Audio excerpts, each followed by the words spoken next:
Worry never accomplishes anything. When you have a problem, it is best to concentrate on the solution to that problem and not the problem itself.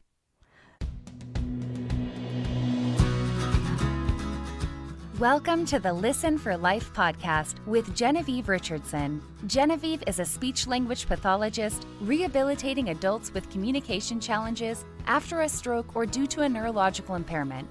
Living with aphasia is hard. Caregiving is hard. You are not alone. Get equipped with knowledge from experts in the field and professionals you need to know. We'll hear stories and experiences from others who are navigating life with aphasia. So, put your earphones in and take a walk outside. This isn't just a podcast. This is a community, a resource, and a support system. We're in this together. Do life.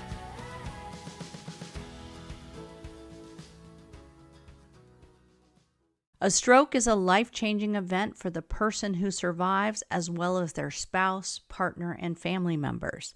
It can be difficult to adjust to your new reality, both physically and emotionally. If you're struggling to cope, know that you are not alone. There are ways to work through the challenges you're facing and come out stronger on the other side. Here are a few tips for how you can embrace your new reality after a stroke. They are: 1. Come to terms with what happened. 2. Find your village. And 3. Discover things that bring you joy. Coming to terms with what happened is probably the biggest component of this strategy. A stroke is a serious medical condition that can cause long-term or even permanent damage. You might not be able to do the things that you used to do. You might have to relearn how to walk, talk, or eat. This will naturally bring up feelings of grief. But remember that you are not alone. Every human that encounters loss must deal with grief, and it's okay to grieve for the person that you used to be. When it comes to grief, we know one thing to be true. The only way out of grief is through it. Grief is a normal and often under-recognized part of your recovery journey. So take time to feel your emotions instead of avoiding them. One helpful step is to reach out to a psychotherapist and begin counseling with a trained professional. Grief can be tricky to navigate, especially in isolation. By inviting a trained professional into the difficulty with you, you gain someone to help you process and heal through the traumatic changes and prepare to step into the life that's waiting for you. Another helpful step is to have a frank conversation with your speech-language pathologist. Not only is he or she an expert in speech and language, but she can provide counseling too. Grief is not a one conversation situation and then it's done. Know that grief will come in waves. Sometimes this wave will be as huge as a tsunami, and some will be less dramatic. When that wave hits and threatens to pull you under, allow yourself to ride it instead of fight it. The wave will dissipate in 90 seconds. Breathe through it, acknowledge it, and keep moving forward. Our second tip is to find your village. Enduring chronic stroke conditions can be an isolating experience. You may feel like you're the only one who understands what you are going through. While your situation and illness are specific to you, there are also others who have been through similar experiences and can offer support and understanding. An important part of embracing the new reality of your life after a stroke is creating a support system. The key word there is creating. The support system isn't going to find you. You have to find it. It may be tempting to isolate yourself and sit in the pain alone. However, being vulnerable with friends and family can be a healing step when it comes to embracing your new life. As you are open and honest about your feelings and even progress with those in your life who support you, you will naturally begin to build a team of support that you can rely on. Beyond family and friends, there are also many local stroke associations you can join to meet people who have undergone similar experiences. That way, you have a personal support system in your family, a medical support system in your rehabilitation, and a social support system with people who can share your experience. We believe that it takes a village to heal, and we want you to find your village. Our third step in embracing the life you love is to discover things that bring you joy. Just because your life has changed doesn't mean that everything has to be negative. While they may feel like the case, it's important, especially right after a stroke, to fight that negative thought with positive action. Make an effort to find things that make you happy and bring you joy. It could be spending time with loved ones, listening to music, or working on a hobby.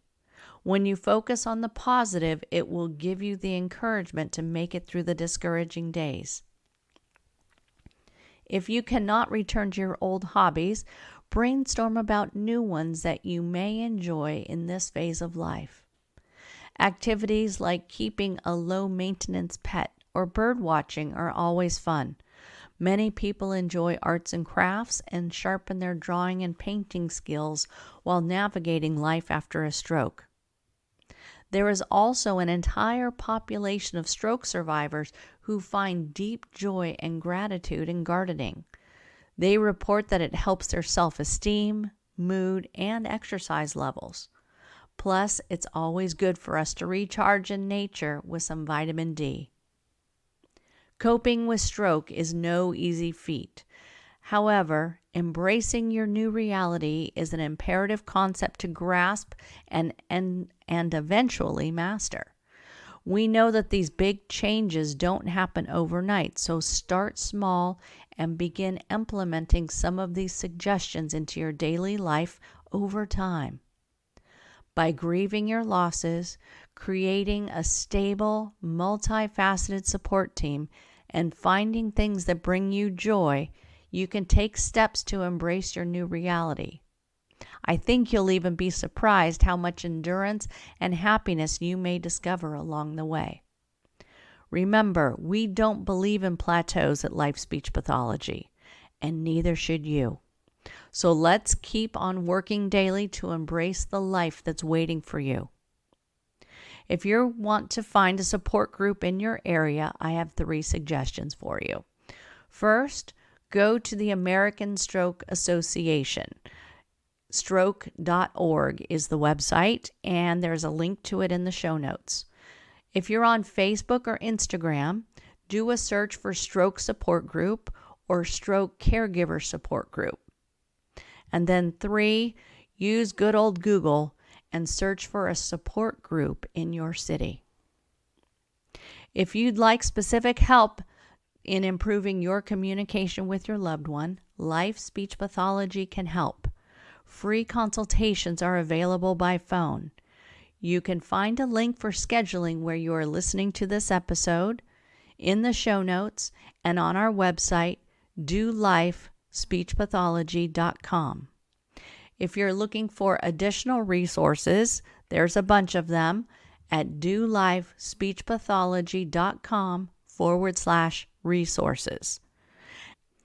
In March of 2023, Life Aphasia Academy is launching a comprehensive course for spouses, partners, family members, and caregivers who care for a loved one with aphasia. The Aphasia Field Guide is a 5-week online course that provides a roadmap for discovery, communication, advocacy, and connection after stroke. I'll tell you more about it in the coming weeks. I've created a new freebie for you. It's a PDF workbook, and it's called A New Year, A New Way of Asking Questions in Aphasia. This downloadable PDF is available to you now in the show notes and also through our website. Be mindful of how you're asking questions. If you have a particularly challenging communication situation, be sure to go back and analyze it later. Really process it to figure out what could have been done differently. I hope you'll download and use this workbook. There's a lot of good information in there.